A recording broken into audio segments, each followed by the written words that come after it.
Hello everyone, welcome back to my channel.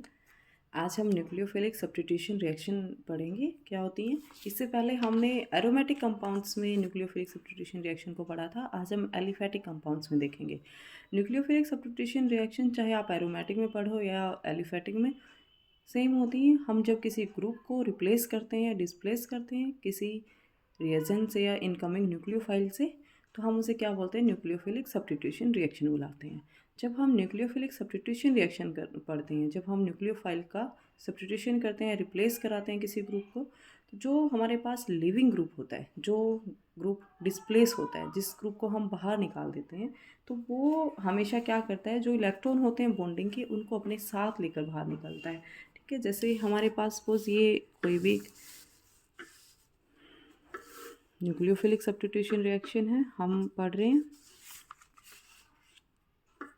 जैसे आपके पास है ये RX, ठीक है, इसको हम क्या बोलेंगे, ये रिएजेंट लिया हमने कोई भी न्यूक्लियोफाइल, ये आपके पास है सबस्ट्रेट, इसको बोलते हैं सबस्ट्रेट। जो ग्रुप बाहर निकलता है उसको बोलते हैं हम लिविंग ग्रुप। ठीक है, और जो इनकमिंग ग्रुप है ये क्या है हमारे पास, न्यूक्लियोफाइल, क्योंकि हम न्यूक्लियोफिलिक सब्स्टिट्यूशन न्यूक्लियोफाइल का सब्स्टिट्यूशन करा रहे हैं। तो ये क्या करता है, ये जो ग्रुप है लिविंग ग्रुप, ये हमेशा जो बॉन्डिंग के जो इलेक्ट्रॉन है इनको लेके तब ये बाहर निकलता है। ठीक है, और न्यूक्लियोफाइल ये क्या करेगा, फिर जो आपके पास सबस्ट्रेट है बॉन्डिंग इलेक्ट्रॉन को लेके निकलेगा, तो ये इस पे क्या रह जाएगा, पॉजिटिव चार्ज, क्योंकि ये जो बॉन्ड में पेयर हैं ये दोनों इलेक्ट्रॉन ये लेके निकल जाएगा अपने साथ, इसके पास ये जाएंगे तो इसके पास डिफिशियंसी होगी और इस पे क्या आएगा, प्लस चार्ज। तो ये क्या करता है, इस पे क्या बच जाएगा, इस पे आ जाएगा माइनस चार्ज, क्योंकि इसने दोनों इलेक्ट्रॉन को अपने साथ ले लिया। तो ये हमेशा इलेक्ट्रॉन्स को अपने साथ लेके तब बाहर निकलता है और आपके पास क्या बन जाता है, ये this is called nucleophilic substitution reaction. देखो एक्स था, एक्स को रिप्लेस कर दिया न्यूक्लियोफाइल ने, तो हम इसको क्या बुलाते हैं, न्यूक्लियोफिलिक सब्स्टिट्यूशन रिएक्शन बुलाते हैं। ठीक है, अब जो हमारे पास न्यूक्लियोफिलिक सब्स्टिट्यूशन है सैचुरेटेड कार्बन पे, ये हमेशा दो तरह से पढ़ी जाती है, कैटेगराइज किया हुआ है यूनिमोलिकुलर और बाईमोलिकुलर में, मतलब SN1 में और SN2 में। SN1 और SN2 ये दो टाइप हैं इसके, आप टाइप बोल सकते हो इनको। इसको बोलते हैं यूनिमोलिकुलर सब्स्टिट्यूशन रिएक्शन और ये बाईमोलिकुलर SN1 और SN2। इसको क्या बोलेंगे, हम देखते हैं SN1 क्या होती है, SN1 का क्या मतलब है और SN2 का क्या मतलब है, दोनों को देखेंगे। SN1 का मतलब होता है, देखो पहले नाम देखो, S मतलब सब्स्टिट्यूशन, N मतलब न्यूक्लियोफिलिक और 1 मतलब यूनिमोलिकुलर, मतलब क्या है, ये सब्स्टिट्यूशन है। ठीक है, सब्स्टिट्यूशन न्यूक्लियोफिलिक,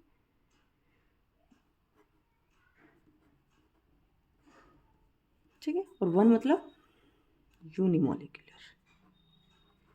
ओके, तो इनको कैसे पढ़ा जाता है, क्या होती हैं ये, SN1 यूनिमोलिकुलर, मतलब ये जो 1 है और 2 है, ये रेट ऑफ रिएक्शन को डिफाइन करता है कि आपका जो रेट है उसमें किसकी कॉन्सेंट्रेशन पे डिपेंड होगा और क्या बनेगा। तो देखो जब भी आपके पास सैचुरेटेड कार्बन है और जो लिविंग ग्रुप है SN1 में, ये रिएक्शंस होती हैं, ये 2 स्टेप में कैरी में प्रोसीड करती हैं। फर्स्ट स्टेप में ये क्या करती हैं, हमेशा फॉर्मेशन ऑफ कार्बोकेटायन होता है, फॉर्मेशन ऑफ कार्बोकेटायन। ठीक है, कैसे, अभी जैसे हमने ये पढ़ा था सेम, यही ले लेते हैं हम RX। ठीक है, कोई भी एक सोलवेंट लिया जाता है और ये स्लो स्टेप होता है, बहुत ही सोलवेंट की प्रेजेंस में होता है ये, और ये क्या करता है, पहले ही ये आपके पास जो लिविंग ग्रुप है ये अपने आप से लीव कर जाता है। ठीक है, ये अपने आप से लीव करता है। आगे पढ़ेंगे हम चल के कि किन किन कंपाउंड्स में SN1 होती है, किन में SN2 होती है, SN1 क्यों होती है। ठीक है, सेकेंड स्टेप में क्या होता है कि जो ये आपके पास फ्री कार्बोकेटाइन बना है, ये इसको न्यूक्लियोफाइल कैप्चर कर लेता है। ठीक है, न्यूक्लियोफाइल कैप्चर करता है, जैसे ही ये बनता है एकदम से फास्ट रिएक्शन होती है। ये जैसे ही कार्बोकेटाइन बना तो न्यूक्लियोफाइल इसको कैप्चर कर लेता है। तो सेकेंड स्टेप को आप लिख सकते हो capture the carbocation. By the nucleophile. ठीक है, तो ये न्यूक्लियोफाइल क्या करता है, इसको कार्बोकेटाइन को कैप्चर कर लेता है और क्या बन जाता है, ये प्लस चार्ज था, न्यूक्लियोफाइल नेगेटिव है और ये क्या बना लेते हैं। ये बहुत ही फास्ट स्टेप होता है, इससे हम कभी भी रेट का पता नहीं कर सकते। तो हमने पढ़ा भी हुआ है कि जब भी हम रेट डिटरमाइन करना होता है, रेट का पता करना होता है किसी भी रिएक्शन का, तो हम क्या करते हैं, स्लो स्टेप से ही रेट डिटरमाइन कर सकते हैं। ठीक है, क्योंकि ये बहुत फास्ट स्टेप होता है, तो हम रेट कहाँ से डिटरमाइन करेंगे, फर्स्ट वाले से। और अब फर्स्ट जो आपका स्टेप है वो स्लो स्टेप है, और इसका जो रेट है इसमें क्या है, सिर्फ और सिर्फ किसकी कंसंट्रेशन पे डिपेंड कर रहा है, सिर्फ और सिर्फ कंसंट्रेशन ऑफ सबस्ट्रेट, राइट। तो इसीलिए इसको हम क्या बोलते हैं, फर्स्ट स्टेप रिएक्शन बोलते हैं, मतलब SN1 बुलाते हैं इसको, क्योंकि इसका जो रेट ऑफ रिएक्शन है वो सिर्फ और सिर्फ कंसंट्रेशन ऑफ सबस्ट्रेट पे डिपेंड करता है, ना कि न्यूक्लियोफाइल पे भी। जब न्यूक्लियोफाइल और सबस्ट्रेट दोनों पे करता है तो ये रेट क्या हो जाता है, सेकंड ऑर्डर रिएक्शन होती है, तब हम इसे क्या बुलाते हैं, SN2 बुलाते हैं। लेकिन सिर्फ और सिर्फ किस पे डिपेंड कर रहा है, कंसंट्रेशन ऑफ सबस्ट्रेट, तो इसको हम क्या बोलेंगे, SN1 और यूनिमोलिकुलर रिएक्शन, राइट। अब ओवरऑल अगर हम रिएक्शन देखें तो ये क्या बनती है, RX है हमारे पास। ठीक है, ये रिवर्सिबल होता है, स्लो स्टेप होता है। तो यहाँ पे सबसे पहले क्या होता है कि ये जो लिविंग ग्रुप है X है, ये यहाँ से लिव करता है, और ये लिव करता है तो ये बॉन्ड क्या होता है, ब्रेक, जिसको हम क्या बोलते हैं, फर्स्ट ट्रांजिशन स्टेट। इस पर आ गया slightly positive charge, slightly negative charge, और this is first transition state. ठीक है, आप इसको लिख सकते हो ट्रांजिशन स्टेट 1। उसके बाद क्या होगा, ये कंप्लीट ब्रेक हो जाएगा, और ये बन गया आपके पास लिविंग ग्रुप, और कार्बोकेटाइन ब्रेक हो जाते हैं कम्प्लीटली। ठीक है, इसको बोलते हैं इंटरमीडिएट, राइट। ये बन गया इंटरमीडिएट, लिख लेते हैं इंटरमीडिएट। नेक्स्ट स्टेप में क्या होता है, रैपिड होता है, फास्ट होता है। जो न्यूक्लियोफाइल है वो क्या करता है, कैप्चर करता है कार्बोकेटाइन को, तो ये क्या बना लेगा, न्यूक्लियोफाइल इसके साथ बॉन्ड बनाने की कोशिश में रहता है, तो इसको हम क्या बोलेंगे, second transition state, right. This is transition state 2। और लास्ट में क्या होगा कि ये कंप्लीटली बॉन्डिंग कर लेता है इसके साथ। ठीक है, तो ये है आपके पास SN1। अगर आप इसका ग्राफ देखें तो फर्स्ट स्टेप होता है ये हमेशा एंडोथर्मिक होता है, और जो सेकंड स्टेप है this is exothermic step, right. और क्योंकि हमने ग्राफिकल रिप्रेजेंटेशन देखी थी कि एंडोथर्मिक एक्सोथर्मिक में आपने देखा था कि कैसे ग्राफ बनाते हैं, तो ये एनर्जी में रिएक्शन प्रोग्रेस है, इधर ये एनर्जी है। तो अगर आपको ग्राफ बनाने नहीं आते, इनके एनर्जी प्रोफाइल डायग्राम नहीं पता कैसे बनते हैं, तो आप मेरे चैनल पे मेरी वीडियो देख सकते हैं, आपको पता चल जाएगा कि ग्राफ को कैसे रिप्रेजेंट किया जाता है। ठीक है, तो यहाँ पे है आपके पास, स्टार्टिंग में हमने क्या लिया, रिएक्टेंट क्या था, RX, राइट। और साथ में क्या लिया हुआ है, न्यूक्लियोफाइल जो इसके पे अटैक करता है। लेकिन अभी हम फर्स्ट स्टेप पढ़ SN1 पढ़ रहे हैं, तो ये देखो ये होगा आपका फर्स्ट ट्रांजिशन स्टेट। ठीक है, स्लो स्टेप है, एक्टिवेशन एनर्जी ज़्यादा है। सेकेंड स्टेप, तो यहाँ ये ऐसा बनता है इसका, यहाँ आ गया प्रोडक्ट और राइट। तो ये है इसका इंटरमीडिएट, क्या बना था इंटरमीडिएट, ये ठीक है, R+X-, यहाँ पे बनती है इसकी फर्स्ट ट्रांजिशन स्टेट, क्या, RX, जब ये ब्रेक हो रहा था इससे, this is first transition state. This is second transition state, जब इसके साथ न्यूक्लियोफाइल ऐड हो रहा था, होने की कोशिश में था। ठीक है, तो ये सेकेंड ट्रांजिशन स्टेट, ये है इसकी एक्टिवेशन एनर्जी, एनर्जी बैरियर है जो।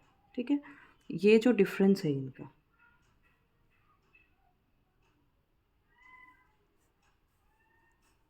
ये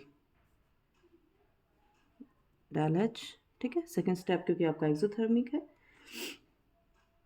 तो ये था आपके पास energy profile diagram for SN1 reaction.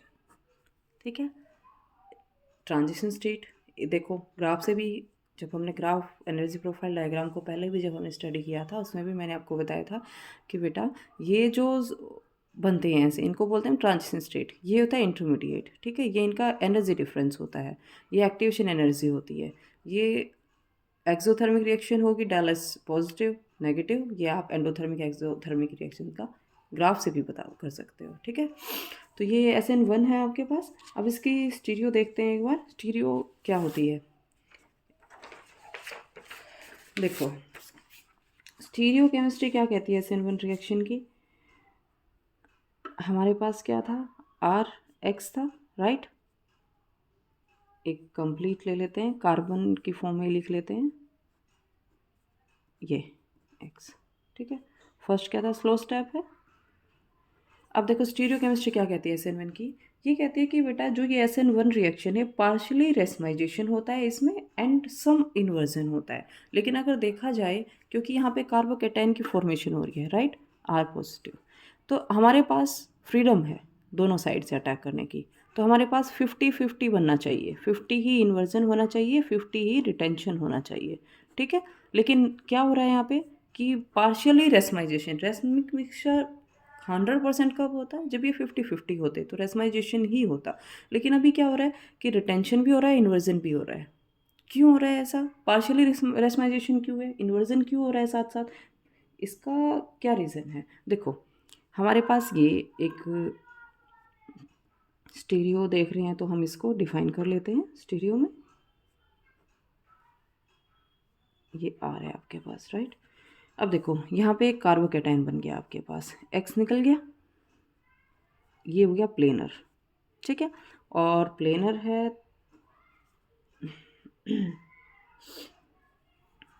R1 R2 और दिस इज R1, राइट।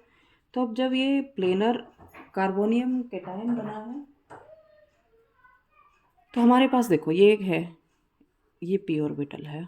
हमारे पास पॉसिबिलिटी है कि हम फ्रंट साइड अटैक भी कर सकते हैं और हम बैक साइड अटैक भी कर सकते हैं। फ्रंट साइड मतलब जहाँ से लिविंग ग्रुप निकला है सेम वहीं पे अगर न्यूक्लियोफाइल आता है, that is called front side attack.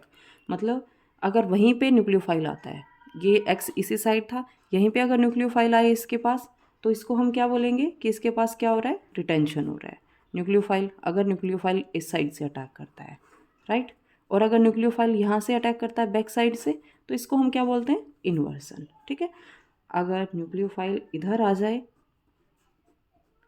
ये थे आपके पास R1 R2 और यहाँ पे आए,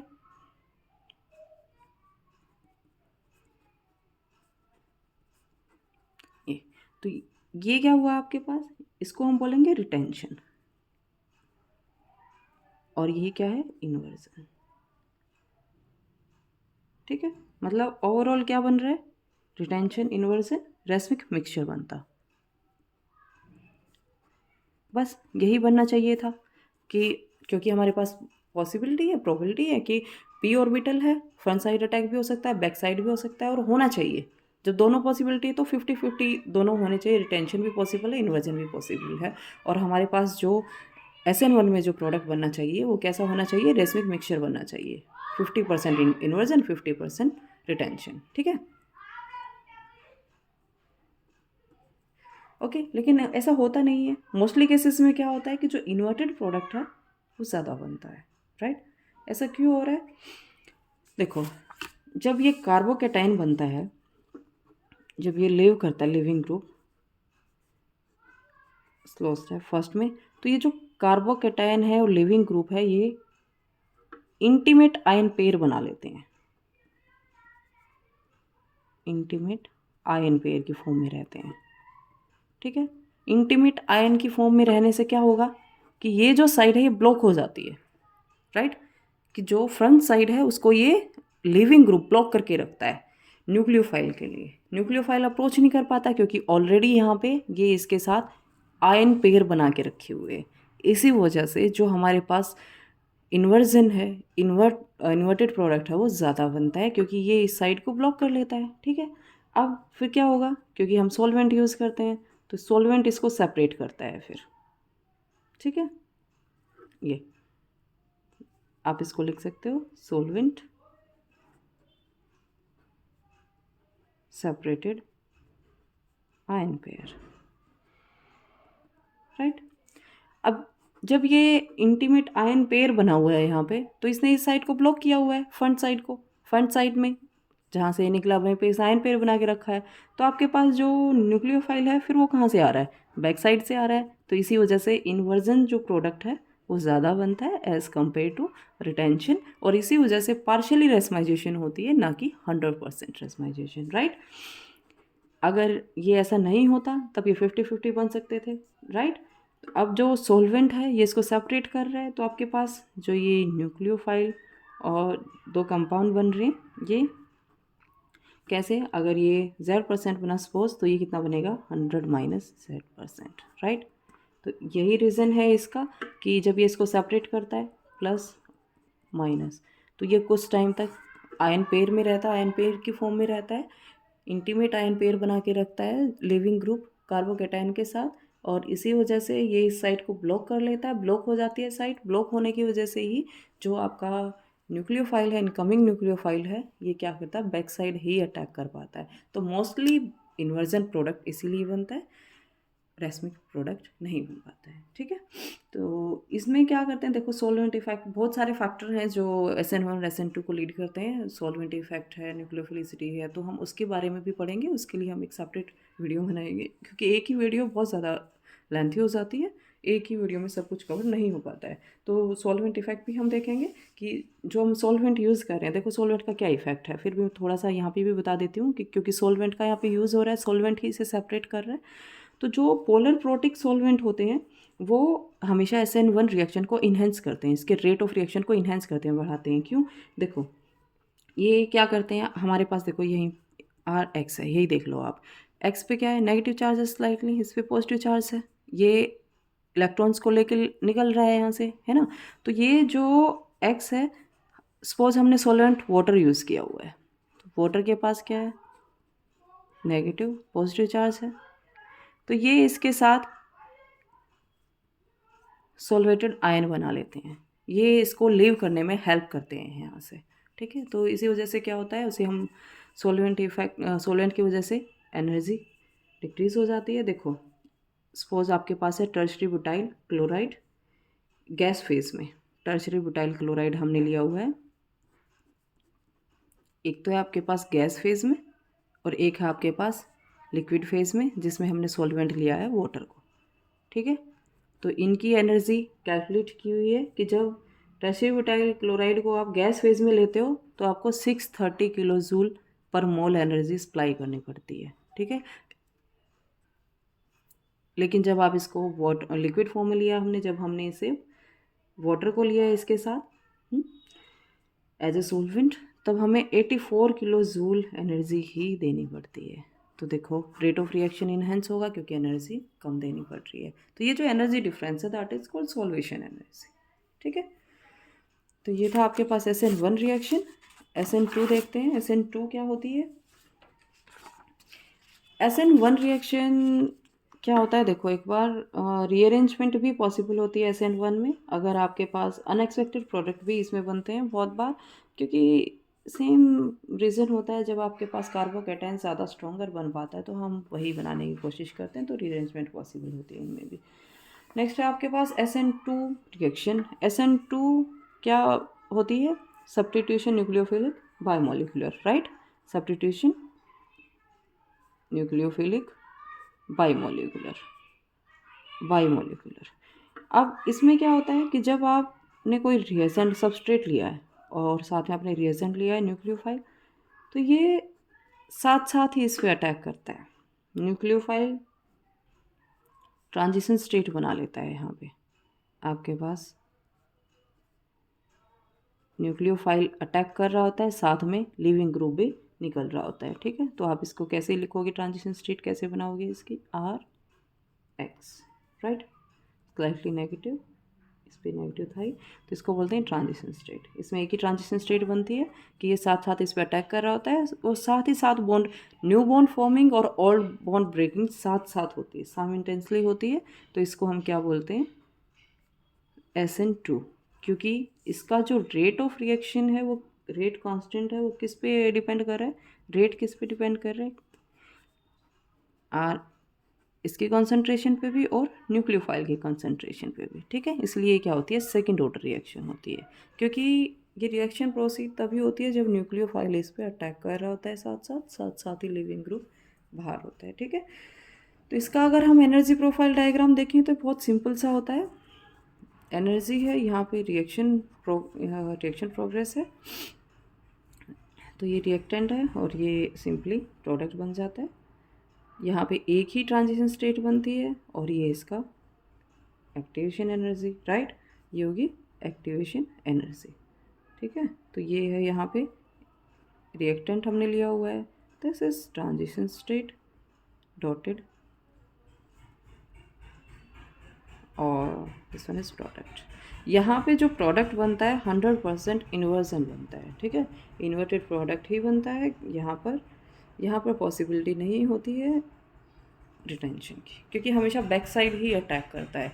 जो भी आपके पास न्यूक्लियोफाइल लिविंग ग्रुप उसके एंटी बॉन्डिंग में ही इलेक्ट्रॉन डोनेट करता है, और एंटी बॉन्डिंग हमेशा क्या होता है, आउट ऑफ फेस होता है। ठीक है, मतलब दोनों तो सेम फेज में नहीं हो सकते ना, कि बॉन्डिंग भी सेम फेज में और एंटी बॉन्डिंग भी, तो एक इन फेज है तो एक आउट फेज होता है। तो ये कह रहा है यहाँ पे कि जब आपके पास SN2 की अगर हम बात करें तो देखो एक बार, ये है आपके पास कोई भी मिथाइल ब्रोमाइड ले लेते हैं, एक बिलो है एक अबव है, स्टीरियो केमिस्ट्री देख लेते हैं इसकी क्या होगी। तो ये आपके पास अब जो इनकमिंग न्यूक्लियोफाइल है OH समथिंग कुछ भी ले लेते हैं, तो ये हमेशा क्या करेगा, इसका जो ये बॉन्डिंग में है, इसका जो एंटी बॉन्डिंग होगा इसके अपोजिट प्लेन में होगा, तो ये इसमें इलेक्ट्रॉन डोनेट करेगा, ये साथ साथ यहाँ से लीव करने की कोशिश करेगा। तो यहाँ जो ट्रांजिशन स्टेट बनती है, that is important part of this reaction. यहाँ पे इसकी ट्रांजिशन स्टेट क्राउडेड है या लेस क्राउडेड है, ये बनती है TBP। ठीक है, TBP ट्रांजिशन स्टेट बनाता है ये हमेशा, राइट। तो ये बनती है यहाँ पे इसकी ट्रांजिशन स्टेट। तो ये रिएक्शन किस पे डिपेंड करेगा, देखो अगर आपके पास कोई भी सबस्ट्रेट है वो बल्कियर है या आपका न्यूक्लियोफाइल बल्कियर है, तो ट्रांजिशन स्टेट जो TBP बन रही है लेस स्टेबल होगी, और लेस स्टेबल होगी तो आपकी रेट ऑफ रिएक्शन भी डिक्रीज करेगा और रिएक्शन आपकी स्टेबल नहीं होगी, रिएक्टेंट भी जो प्रोडक्ट बनेगा स्टेबल नहीं होगा। ठीक है, क्योंकि ट्रांजिशन स्टेट पर डिपेंड करता है ये। तो यहाँ पे जो रेट ऑफ रिएक्शन को इन्हेंस करते हैं ट्रांजिशन स्टेट ही करेगी, तो जितना भी स्मॉलर साइज होगा वो बेटर होता है इसके लिए, क्योंकि स्टेरिक क्राउड नहीं होती है यहाँ पे। ठीक है, स्टेरिक हिंड्रेंस को बचाने के लिए क्या बन जाएगा, OH इधर आ जाएगा और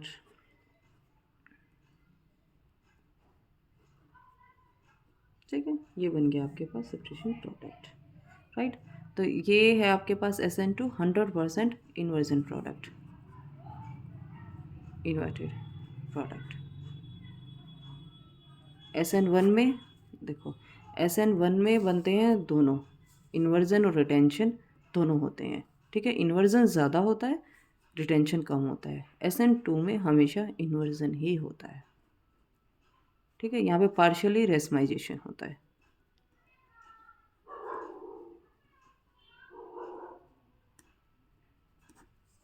ओके, यहाँ पे रेसमाइजेशन नहीं होता है। तो ये थे हमारे पास सब्स्टिट्यूशन रिएक्शन SN1 SN2। अब देखते हैं इसके कुछ स्पेशल केसेस, जैसे स्टीरियोकेमिस्ट्री की हमने इसमें बात कर ली। कुछ फैक्टर्स हैं जो इन पे डिपेंड करते हैं कि क्या क्या SN1 SN2 मैकेनिज्म को, जैसे कि सबस्ट्रेट स्ट्रक्चर कैसा होना चाहिए, लिविंग ग्रुप कैसा होना चाहिए, इफेक्ट ऑफ सोलवेंट क्या होता है, न्यूक्लियोफिलिसिटी क्या होती है। इसके लिए मैं एक सेपरेट वीडियो बनाऊंगी कि क्या क्या फैक्टर हैं जो SN1 SN2 को, क्योंकि ये वीडियो काफ़ी लेंथी हो जाएगी। लेकिन कुछ स्पेशल केसेस देख लेते हैं, जैसे ब्रिज सिस्टम हमने पढ़ा हुआ है। ब्रिज सिस्टम में क्या होता है, ये आपके पास ब्रिज सिस्टम है। ठीक है, यहाँ पे X है, कोई लिविंग ग्रुप लगा हुआ है। तो अगर हम इसमें बात करें कि इसमें SN1 के थ्रू होगी रिएक्शन, न्यूक्लियोफिलिक सब्स्टिट्यूशन कराना है, या SN2 से होगी, तो यहाँ पे देखो SN2 की कंडीशन है कि ये साथ साथ न्यूक्लियोफाइल अटैक करता है इसके एंटी बॉन्डिंग में, जबकि इसका एंटी बॉन्डिंग कहीं अंदर है जहाँ पे ये अप्रोच नहीं कर सकता। SN1 की कंडीशन होती है कि कार्बोकेटाइन बनाता है, प्लेनर स्ट्रक्चर बनाता है, राइट। लेकिन प्लेनर, क्योंकि ये ब्रिज सिस्टम है, यहाँ पे ना तो प्लेनर स्ट्रक्चर बन सकता है ना SN2 हो सकती है। तो इन केसेस में ब्रिज सिस्टम में ना तो SN1 होती है ना SN2 होती है। लेकिन अगर, क्योंकि कार्बोकेटाइन देखो SN1 क्यों नहीं हो रही है, क्योंकि प्लेनर कार्बोकेटाइन नहीं बन सकता है ना, क्योंकि कार्बोकैटायन जब भी बन रहा है आपके पास, हमने देखा था अभी लास्ट इससे पहले जब हम SN1 को पढ़ रहे थे कि हमारे पास ऐसे कार्बोकैटायन बन रहा है प्लेनर, लेकिन यहाँ पे प्लेनर नहीं बन सकता ब्रीज की वजह से, रिस्ट्रिक्शंस है, राइट। लेकिन अगर मैं इसका साइज़ इंक्रीज़ कर दूँ, साइज़ बढ़ा दूँ, ये देखो 7, और साइज़ इंक्रीज़ करने से पॉसिबिलिटी हो जाती है, प्लेनरिटी आ जाती है, ठीक है। साइज़ इंक्रीज़ जब होता है तो प्लेनर कार्बोकैटायन के चांसेस बढ़ जाते हैं। तो जब भी साइज़ इंक्रीज़ होता है तो SN1 rate of reaction possible हो जाती है इनमें, ठीक है। अगर मैं कंपेयर करूँ तीनों को कि SN1 1 2 3 कि SN1 इन तीनों में किस में फास्ट हो सकती है, तो किस में, सेकंड में, क्योंकि इसके पास एक 5 मेंबर है इधर, इससे ज़्यादा कार्बन है इसके पास 1 में, और लिस्ट और लास्ट थर्ड, ठीक है। अगर पॉसिबल होगी तो इसी वे में होगी, क्योंकि साइज़ इंक्रीज़ होने से, रिंग साइज जब इंक्रीज़ हो जाता है प्लेनरिटी इंक्रीज़ हो जाती है और कार्बोकैटायन फॉर्मेशन पॉसिबिलिटी बढ़ जाती है, ठीक है। और जो यहाँ पे जो प्रोडक्ट बनता है 100% रिटेंशन ही होगी, 100% रिटेंशन। ऐसा नहीं है कि इन्वर्जन नहीं पॉसिबल होती है यहाँ पे, ठीक है। बनेगा तो सिर्फ और सिर्फ 100% रिटेंशन के साथ ही बनेगा, ठीक है। अगर आपके किसी भी सब्सटेंस में इलेक्ट्रॉन रिलीजिंग ग्रुप लगे हैं, इलेक्ट्रॉन विड्रॉइंग ग्रुप लगे हैं, इलेक्ट्रॉन रिलीजिंग ग्रुप हमेशा SN1 को फेवर करता है और इलेक्ट्रॉन विड्रॉइंग ग्रुप हमेशा SN2 को फेवर करता है, ठीक है, ट्रांजिशन स्टेट। ये आपको पता है क्यों, ये SN1 को क्यों फेवर करेगा रिलीजिंग ग्रुप, क्योंकि कार्बोकैटायन बनता है और कार्बोकैटायन हमेशा क्या करता है, देखो अब अगर आपके पास टर्शरी कार्बोकैटायन है, सेकेंडरी है, प्राइमरी है या मिथाइल है, तो आप समझ जाओगे tertiary carbocation, tertiary carbocation CH3 CH3 CH3, ये क्या है, रिलीजिंग ग्रुप लगे हुए हैं और ये इसको स्टेबल करेंगे। तो टर्शरी हमेशा SN1 को फेवर करेगा, सेकेंडरी में SN1 और SN2 दोनों पॉसिबल होती हैं, लेकिन ये दोनों सिर्फ और सिर्फ SN2 रिएक्शन पॉसिबल होगी, इनमें SN1 पॉसिबल नहीं होती है, ठीक है। तो SN1 अगर आपको कंपेयर करना पड़े कहीं भी कि SN1 होगी इसमें SN2 होगी, देखना पड़े, तो आप क्या देखोगे कि क्या कार्बोकैटायन जो बन रहा है वो स्टेबल है, लिविंग ग्रुप लिव करने के बाद जो कार्बोकैटायन बचता है क्या वो स्टेबल है। अगर वो स्टेबल है तो लिविंग ग्रुप को अपने आप ही मतलब हेल्प करेगा बाहर निकलने में, और अगर नहीं है तो वो अपने आप से लिविंग ग्रुप वहाँ से लिव नहीं कर सकता, उसके लिए उसको न्यूक्लियोफाइल की ज़रूरत पड़ेगी, राइट। तो टर्शरी कार्बोकैटायन अपने आप में स्टेबल होता है, इसी वजह से यहाँ पे SN1 पॉसिबल होते हैं, ओके। तो नेक्स्ट वीडियो में मिलते हैं। नेक्स्ट में हम पढ़ेंगे कि क्या क्या फैक्टर्स हैं जो अफेक्ट करते हैं SN1 और SN2 टाइप को, उनको हम डीपली पढ़ेंगे, सबस्ट्रेट स्ट्रक्चर को पढ़ेंगे, लिविंग ग्रुप कैसा होना चाहिए, क्या होने चाहिए, इफेक्ट सोलवेंट का इफेक्ट कैसा होना चाहिए, कौन कौन से सोलवेंट यूज़ कर सकते हैं, हमारे पास सोलवेंट कैसे होते हैं, पोलर सोलवेंट होता है, नॉन पोलर सोलवेंट होता है, राइट। और पोलर में भी पोलर प्रोटिक होता है, पोलर एप्रोटिक होता है, राइट। 2 टाइप के सोलवेंट होते हैं, एक होता है पोलर, एक होता है नॉन पोलर। तो हम अब देखेंगे नेक्स्ट वीडियो में कि पोलर और नॉन पोलर, पोलर SN1 को करेगा या कौन किसको करेगा, हम नेक्स्ट वीडियो में देखेंगे। पोलर में भी हम 2 टाइप से पढ़ते हैं, प्रोटिक और एप्रोटिक को, और एप्रोटिक, ठीक है। तो नेक्स्ट वीडियो में देखते हैं कि इनका क्या इफेक्ट पड़ता है SN1 पे, SN2 पे।